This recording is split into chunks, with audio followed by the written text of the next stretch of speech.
오늘도 하나님께서 축복하시는 참으로 복된 날입니다. 하나님의 은혜가 함께 하시길 원합니다. 오늘은 사무엘상서 제14장에서 상고하겠습니다. 사무엘상서 제14장에서도 mik마서 전투가 계속 진행됩니다. 13장에서부터 시작된 mik마서 전투, 바로 이 mik마서 전투는 블레셋과 하나님의 백성 이스라엘 사이에 발발한 전쟁입니다. 사사기서 제13장 1절 이하에서 하나님께서 블레셋을 불러서 불순종하는 이스라엘 민족을 40년 동안 발 아래 밟게 하셨습니다. 이때에 하나님께서는 하나님의 백성을 건지고자 삼손을 세워서 나실인으로 삼손을 세웠지만 삼손에게 하나님께서 사사기서 13장 25절, 사사기서 14장 6절, 14장 19절, 15장 14절 등등의 성령의 나타남으로 능력으로 삼손에게 역사하셨지만 삼손 사사는 성령 받고 능력 받고서 하나님의 말씀으로 나실인으로서 산 것이 아니라 세상 성공을 추구하면서 세상에 음행에 빠지고 들릴라 여인에게 빠지고 말아서 마침내 눈을 뽑힘을 당하고 노리개감으로써 종말이 어두웠던 사실을 기억합니다. 이러한 블레셋으로부터 핍박을 받던 이스라엘이 다시 mik마서 전투를 통하여 해방을 추구하고 있습니다. 자유를 갈망하고 있습니다. 이리하여 마침내 사울왕의 아들 요나단이 사무엘상서 13장에서 이스라엘 심장에 세워둔 블레셋의 진지, 블레셋의 요새를 공격했습니다.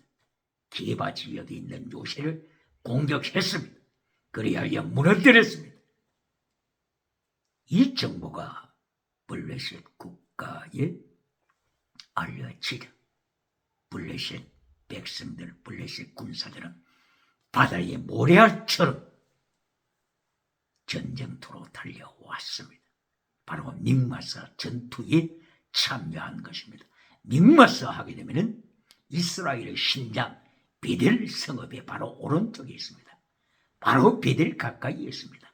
베다웬 오른편이더라 이렇게 말씀하고 있습니다. 베델이 베다웬으로 된 것입니다. 베다웬, 바로 이것은 베델 하나님의 집이 베다웬 우상의 집으로 타락한 것을 하나님께서 이스라엘 백성들에게 경각심을 주시는 것입니다. 하나님의 집이 베다웬 우상의 집으로 타락하는 이스라엘, 바로 여기에다가 하나님께서 블레셋 진지를 구축하게 허락하셨습니다. 40년 동안 블레셋 나라가 이스라엘 민족을 밟으면서 이스라엘 심장부마다 진지 요새를 세워서 탄압하고 있습니다. 이때에 요나단이, 젊은 요나단이 견딜 수 없어 애국심을 다하여 공격해 나간 것입니다. 블레셋 나라의 그 진지를 행하여 공격을 시도한 것입니다. 이러한 배경에서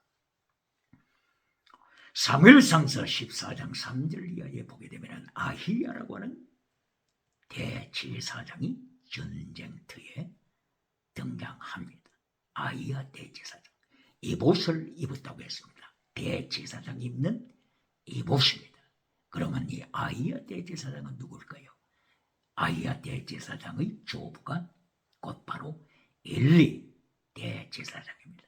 실로 성전에서 대제사장으로 하나님을 섬겼던 엘리 대제사장. 바로 실로 성전은 그 당시에 이스라엘에서 가장 큰 성전이었습니다. 하나님을 찬미하고 하나님께 예배드리는 성전 중에서 실로 성전보다 더 큰 성전이 세계 어디도 없었습니다. 세계에서 가장 큰 실로 성전, 여기에서 엘리 대제사장은 하나님 앞에 제사를 드렸지만은 하나님께서는 엘리 가문을 심판하셨습니다. 하나님의 말씀을 따른 엘리 가문, 바로 이 엘리 대제사장 아들들 중에서 홈니와 비나하사가 나타납니다. 이들은 빌리알의 자식이라고 하나님께서 심판하셨습니다. 바로 비나하사의 아들이 아히둡 제사장입니다. 아히둡 제사장의 아들이 곧바로 아히야 대제사장입니다. 아히야 대제사장이 전쟁터에 사울 왕과 함께 참여했습니다. 에봇을 입고 참여했습니다.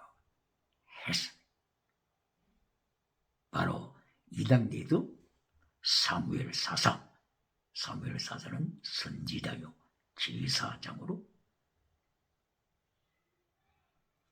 사사로서 사무엘 사사가 활약하고 있는 중이었죠. 그러나 지금 사무엘 사사는 이제 연료하여 늙었다, 머리가 휘었다, 이렇게 말씀하고 다음 세대를 이야기해서 사무엘 사사는 라마나옅 학교, 라마나옅 스쿨, 라마에 있는 라마나옅 학교를 운영하면서 믿음의 후세대를, 다음 세대를 준비하고 있었죠.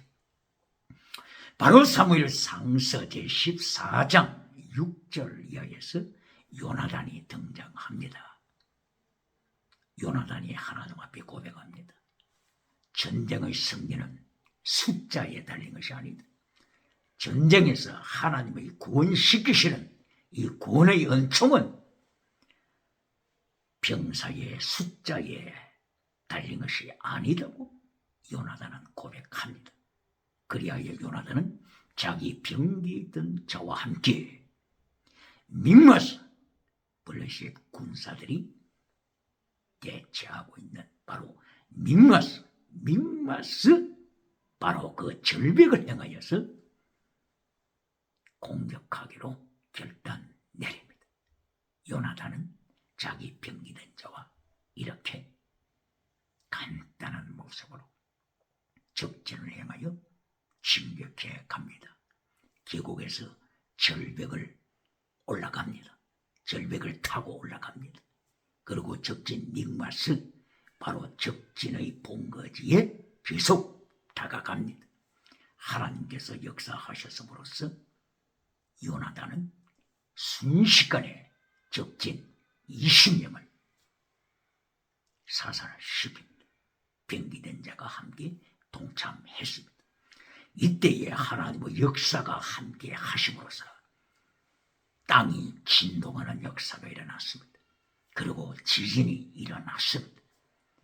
적진 블레셋 군사들은 하나님이 보내시는 공포심에 저들은 벌벌 떨고 있었습니다. 그리고 블레셋 야전사령부, 바로 그곳까지 하나님께서는 철저하게 간섭을 하심으로써 사령부, 본부까지도 하나님의 공포 아래 두려움에 휩싸이고 말았습니다. 이리하여 마침내 블레셋 모든 백성들이 하나님께서 보내시는 공포와 두려움 앞에 떨게 됐습니다. 마침내 이리하여 적진에서는 자중질환이 일어났습니다. 자기 병사들끼리 서로가 죽이고 칼로 찌르고 자중질환이 일어나서 스스로가 패퇴하게 될 상황에 임했습니다. 하나님께서 강력하게 전쟁을 간섭하시자 블레셋 군사들은 mik마스, 바로 그 전투장에서부터 도망치기 시작한 것입니다. 후퇴하기 시작한 것입니다. 자기들이 후퇴하게 20km 떨어진 아얄론 지역까지 후퇴했습니다. 아얄론 하게 되면 기억나는 것이 있지 않습니까? 여호수아서 10장 11절 12절에서 여호수아가 기브온 전투에서 가나안 7족과 전쟁할 때 하나님 앞에 기도드린 내용이 있습니다. 태양아 기브온 위에 머물러라. 달아 아얄론 골짜기에 머물러라. 아얄론 골짜기, 바로 이 아얄론 골짜기는 원래 단 지파에 소속이 되어 있었는데 아얄론은 바로 블레셋 국경 지대에 가까이에 있었습니다. 아얄론까지 패퇴한 블레셋 군사, 바로 이번에 믹마스 전투에서 블레셋은 참패를 당하고 만 것입니다. 하나님이 함께하신, 하나님이 저들에게 공포심을 주신, 저들이 하나님 앞에서 전율케 하신, 자연 변화를 통하여 지진이 일어나게 하신 하나님께서 요나단의 믿음을 보시고 요나단을 통하여 하나님의 역사를 이루어 가신 것입니다. 이러한 배경에서 사울 왕은 하나님 앞에 성전 가를 부르면서 제단을 쌓았습니다. 감사의 제단을 쌓았습니다. 사무엘상서 14장 35절 이하에서 사울 왕이 하나님 앞에 제단을 쌓고 하나님 앞에 제사를 드리고, 그리고 사울 왕이 백성들에게 주장합니다. 오늘 이 밤에 쉬지 말고 블레셋 군대를 행하여 계속 진격하자. 진격. 계속 죽여가자. 적군 중에서 한 사람도 살아남은 자가 없도록 밤새도록 전투를 이어가자. 이렇게 사울 왕이 제의했을 때 백성들도 호응합니다. 왕이여, 왕의 임의대로 하소서. 이때에 아히야 대제사장이 사울 왕을 행하여서 충고합니다. 먼저 하나님께 물으소서. 왕이여, 자단하기 전에 하나님께 먼저 물으소서. 이제까지 사울 왕은 하나님 앞에 제단을 쌓고 하나님 앞에 제물을 바치지만은 항상 자기 중심이었습니다. 사울 왕은 자기 중심, 자기 생각, 자기 계획, 이것이 하나님보다도 먼저였습니다. 바로 하나님 말씀보다도 자기 생각을 먼저 주장하는 사울 왕, 이것이 사울을 절망으로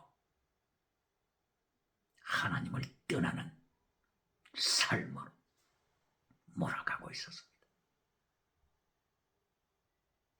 바로 이 제단 쌓기 전에도 사울 왕이 자기 임의대로 전쟁 중에 금식을 선포해 버렸습니다. 전쟁 중에 어느 누구도 먹어서는 안 된다. 식사 시간도 없다. 이렇게 금식령을 내림으로써 요나단이 사형받을 직전까지 떨어지게 되었습니다. 요나단은 믹마스 전투에 앞장서서 나감으로써 사울 왕의 이 금지령에 대해서 듣지를 못했습니다. 이래하여 숲속에 도착했을 때 요나단이 꿀을 입에 됐습니다. 이것이 사울 왕에게 보고가 된 것입니다. 이리하여 요나단은 죽음 직전에까지 나가리만큼 사울 왕은 하나님의 뜻을 묻기 전에 자기 임의로 결단을 내리고 말았습니다. 이때에 아히야 대제사장이 먼저 하나님께 물어서서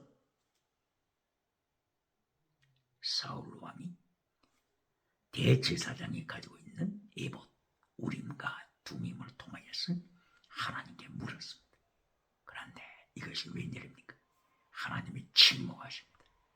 사울이 하나님께 우림과 둠임을 통하여서 아무리 하나님의 뜻을 이뤄주었지만 하나님이 침묵하십니다. 하나님의 침묵, 이것이 사울의 위기입니다.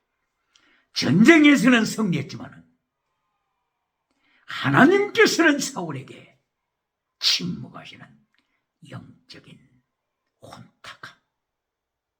오늘도 땅의 복으로, 범사복으로 메시지를 종결하는 메신저들이 있습니까?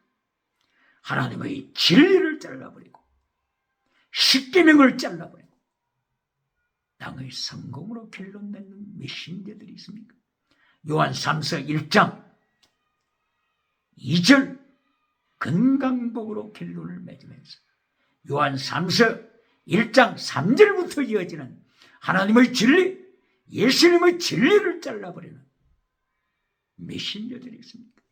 오늘 사무엘상서 14장 35절 이하에 나타나는 하나님의 통치에 대하여 기억해야 합니다. 사무엘은 전쟁터에서, 사울은 전쟁터에서 승리했습니다. 사울 왕은 군사들과 함께 자기 아들 요나단과 함께 블레셋 전쟁에서 승리했습니다. mik마스 전투에서 승리했습니다. 적군을 20km나 떨어진 아얄론 골짜기로 물리쳤습니다. 이리하여 감사 예배를 드립니다. 그러나 하나님께서는 사울의 제문 앞에 침묵하십니다. 사울 왕이 우림과 둠임을 통하여서 하나님의 뜻을 알고자 계속하여 물었지만 하나님은 침묵하십니다. 하나님의 침묵, 이것은 사울의 운명을 예언하고 있는 것입니다. 사무엘상서 31장, 사울은 마침내 블레셋과의 전투에서 화살을 맞고 자살로 끝냅니다. 다시 하나님의 3단계 메시지를 기억해야 합니다. 하나님의 3단계 메시지는 결론이 땅의 복이 아닙니다. 결론이 땅의 성공이 아닙니다. 사무엘상서 제12장에서 사무엘 사사가 왕의 대관식을 마치는 그 가운데 하나님의 말씀으로 백성에게 선포합니다. 12장 23절, 나는 기도의 신원제를 범하지 아니하겠다. 사사로서 백성을 치리하고 백성을 재판하고 백성을 리드해가지고는 기도의 신원제를 범하지 아니하겠다. 그리고 말씀으로 백성을 가르치겠다. 최대 미시바 헤세드 선하심을 라이처스니스를 굿니스를 하나님의 백성들에게 가르치리라고 다시 한번 선포하면서 24절 25절을 통하여서 하나님 앞에 예배드리되 진리로 예배드리라 명합니다. 하나님 앞에 예배드리라. 아바드 하나님 앞에 예배드리라. 그런데 진리 안에서 예배드리라. In truth, 에베드, 에무나, 에베드, 에무나, 주로 씁니다. 진리 안에서 인 에무나, 인 에베드, 인 에메드, 에무나, 진리 안에서 예배를 드려라. 사무엘 사사가 왕의 등극식에서, 대관식에서 백성들에게, 왕에게 하나님의 말씀으로 대언합니다. 이래야 마침내 결론, 사무엘상서 12장 25절에서 결론, 하나님의 말씀을 버리면 백성과 왕이 망한다. 사무엘 사사는 왕의 대관식을 하면서 백성과 왕 앞에서 말씀을 부릴 때 망한다. 백성과 왕이 망한다. 선포합니다. 사무엘상서 31장, 사울 왕이 자살할 것을 내다보기나 하는 것처럼 말씀을 버릴 때, 제단은 쌓지만은 진리를 버릴 때, 요한상서 1장 3절, 5절, 6절 하나님의 진리를 버릴 때 백성과 왕은 망한다. 이것이 사무엘 사사의 메시지 결론입니다.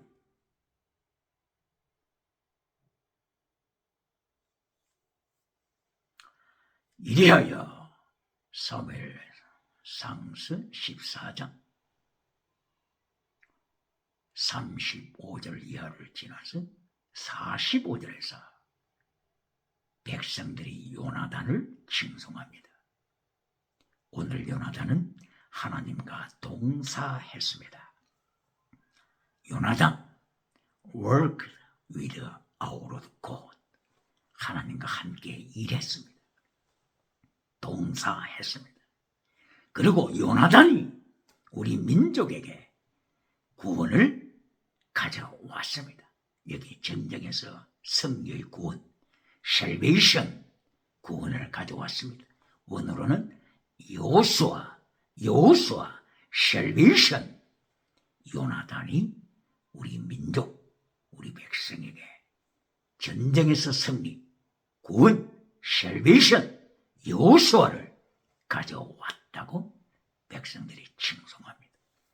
여기 salvation을 한번 보시겠습니다. 구원, 전쟁에서 구원, 가난에서 구원, 실패에서 구원, 절망에서 구원, 다 이런 것들은 땅에 속한 구원입니다. 땅에 속한 것이라고 하는 것은 지나가는 구원입니다. 땅에 속한 구원을 받고 만약에 천국 문 앞에서 영적으로 구원에 실패하여 지옥으로 떨어진다면 이보다 더 큰 실패가 어디 있겠습니까? 사울 왕이 믹마스 전투에서 성공하는 구원은 받았지만 만약에 31장에서 자살함으로 끝난다면 이보다 더 슬픈 구원은 어디 있습니까? 그러므로 다시 한번 짚고 넘어가야 합니다. 메시지 결론에서 땅의 복으로, 땅의 구원, 전쟁에서 구원, 질병에서 구원으로 메시지를 끝내는 메신저들이 있습니까? 십계명을 성도의 가슴에서 잘라버리고 십계명을 교회의 강단에서 잘라버리고 예수님의 도를 잘라버리고 성공복으로 결론 맺는 메신저들이 있습니까? 마태복음 9장 20절을 이하여서 헬루증 앓았던 여인에 대하여 말씀하고 있습니다. 이 여인은 12해 동안 헬루증으로 고생했습니다. 예수님 뒤로 와서 예수님 옷 가장자리에 있는 옷을 타세를 만듦으로써 구원을 받았습니다. 구원? 어떤 구원입니까? 질병에서 구원. 질병에서 구원을 받았습니다. 만약 이 여인이 질병에서 구원을 받았지만은 천국 들어가는 영적인 구원을 받지 못했다면 이거보다도 더 슬픈 일이 어디 있겠습니까? 마태복음 14장 30절 이하 36절 계속해서 병자들이, 질병에 고통하는 자들이, 환자들이 예수님께 찾아왔습니다. 그리고 예수님께 허락을 받습니다. 예수님의 옷 가장자리를 만지게 허락하소서. 저들은 예수님의 옷 가장자리를 만졌습니다. 만지는 자마다 고침받았습니다. 고침받았습니다. 그런데 무엇이 문제입니까? 마태복음 16장 13절 이하에서 예수님께서 제자들에게 말씀하십니다. 백성들이 나를 누구라 하느냐? 그때의 제자들은 예수님께 대답했습니다. 예수님을 창조주 하나님으로 고백하지 아니하고 선지자 중에 한 사람으로 고백합니다. 선지자 중에 한 사람. 이슬람 선지자라고 주장하듯이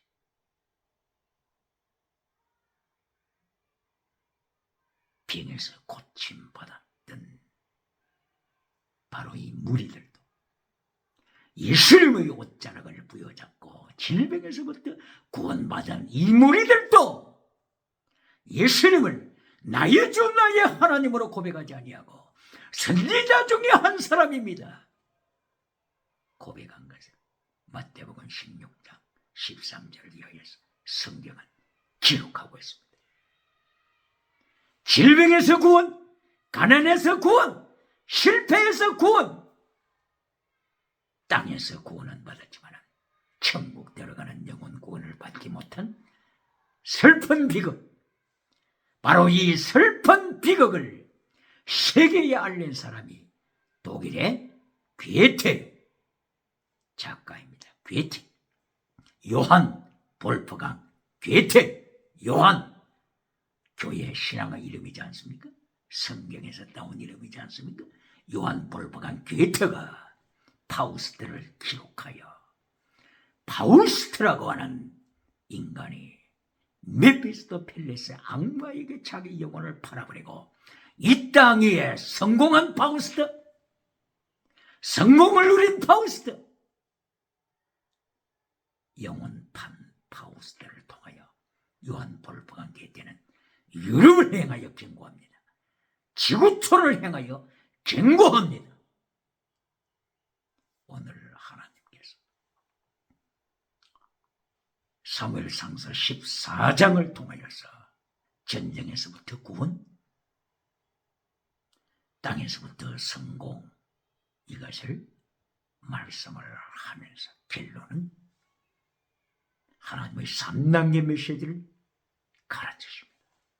예수님의 3단계 메시지를 가르치십니다. 구약성경 3단계 메시지 결론이 뭡니까? 창세기 1장 26절부터 28절 29절까지 일어나는 제1단계 하나님의 형상을 본받아라. 제2단계 생육, 번성, 충만, 땅의 복을 받아라. 범사복 받아라. 건강복 받아라. 지나가는 한사 성령님으로 말미암은 것이면 받아라. 사탄으로 말미암은 것이 아니라 성령님으로 말미암은 것이면 디아크리노, 영을 분별하여 받아라. 디아크리노, 영을 분별하여 지나가는 한사도 받아라. 그러나 세 번째 하나님의 3단계 메시지 결론, 땅을 정복하라. 카바시, 말씀으로 정복하라. 하늘과 땅과 바다에 있는 모든 우상을 다스리라. 결론은 좁은 길입니다. 좁은 길, 결론은 십계명입니다. 십계명, 결론은 여호와의 도를 지켜라. 십계명을 한마디로 하게 되면 여호와의 도를 지켜라. 목숨을 다하여 하나님을 사랑하라. 그러나 10계명을 10가지로 이렇게 말씀하실 때 10가지 철이, 미시밭, 헤셋, 믿음, 진리, 사랑, 순교신앙으로 하나님의 3단계 메시지 결론을 지켜라. 전쟁에서 구원받았으나 네 영혼을 사탄에게 빼앗긴다면 이것보다도 더 큰 비극이 있느냐. 하나님의 3단계 메시지 결론 10계명을 지켜라. 오늘도 10계명을 파괴시키는 메신저들이 있습니까? 10계명은 구약시대의 일이다. 신약시대에는 10계명을 지킬 필요 없다고 주장하는 무리들이 있습니까? 정말로 그렇습니까? 사도행전 2장에 성령 강림하심으로 말미암아 지나가는 은사를 받았습니다. 방언 은사를 받았습니다. 세계 각처에 디아스포라로 흩어져 있던 하나님의 백성들이 무리들이 오순절 성령 강림 바로 이날에 체험을 하고서 자기 나라로 돌아가서 신앙생활을 하기로 결단했습니다. 그러나 신앙생활이 제대로 됐습니까? 그들이 돌아가서 주장한 것이 뭡니까? 예수님만 믿어서는 천국 가지 못한다. 할례를 받아라. 할례를 받아야 천국 간다. 이렇게 불신앙으로 빠져버리지 않습니까? 그것뿐입니까? 자기 고장, 자기 살고 있던 나라로 돌아가서 무엇을 주장했습니까? 또다시 10계명을 파괴하는 자들이 되지 않았습니까? 우상을 섬기는 자들이 되지 않았습니까? 음행에 빠지는 자들이 되지 않았습니까? 그리하여 사도행전 15장 예루살렘 공회를 열어서 바울사도, 베드로, 예수님의 제자들, 야고보 제자, 많은 하나님의 사람들이 모여서 결정한 결론이 뭡니까? 우상 섬기지 말라. 왜 우상 섬기지 말라고 합니까? 우상에 빠졌기 때문에 이렇게 결론 내린 거 아닙니까? 왜 음행하지 말라고 그럽니까? 10계명을 파기시키니까 이렇게 결정한 것 아닙니까? 예루살렘에서 오순절을 통하여서 은사 체험을 했지만은, 지나가는 은사 체험했지만은, 방언 은사 체험했지만은 10계명을 파괴시키는 무리들. 10계명을 파괴시킬 때 첫째, 다신론에 빠져버립니다. 많은 우상을 둡니다. 다신론, 그리스의 다신론에 빠져버립니다. 다신론에 빠지면 다원주의로 빠져버립니다. 두 번째, 유물론, 그리스의 유물론에 빠져버리게 됩니다. 유물론에 빠지게 되면 사도행전 5장 1절 이하에 나타나는 아나니아 삽비라처럼 하나님을 속이고 성령을 속이고 3시간 차이로, 같은 날에 3시간 차이로 베드로 발밑에서 죽어가는 사건이 벌어집니다. 경제 우상, 황금 우상, 여기에 빠져버립니다. 그리고 세 번째, 10계명을 파괴시키게 될 때에 진성 문화에 빠지게 됩니다. 디도서 1장 12절, 그레데 사람, 그레데 사람들은 짐승이라, 짐승 문화에 빠져버려서 동성애로 빠져버립니다. 짐승 문화에 빠짐으로 간통주의 사회, 간통주의 국가로 빠져버립니다. 짐승 문화에 빠지게 되면 찰스 다윈이 짐승주의 진화로 짐승이 사람이다, 원숭이가 사람이 된다, 짐승 문화에 빠져버리게 되는 것입니다. 영혼을 파우스트가 메피스토펠레스 사탄에게 팔듯이 영혼 팔고 세상에서 전쟁에서 구원, 질병에서 구원, 가난에서 구원, 출세의 구원, 땅의 복은 받지만은 천국 들어갈 때 영혼 구원을 받지 못한다면 이보다 더 큰 영원한 절망이 어디 있습니까? 오늘도 하나님의 말씀으로 예수님의 3단계 메시지를 지킴으로, 하나님의 3단계 메시지를 지킴으로, 10계명을 지킴으로 예수님께서 마태복음 5장 19절 48절까지 십계명 설교를 하신 예수님의 메시지 산상설교 십계명 교훈을 지킴으로 이 땅에서도 승리, 천국에서 승리하는 역사가 충만하게 일어나기를 예수님 이름으로 축복합니다. 할렐루야.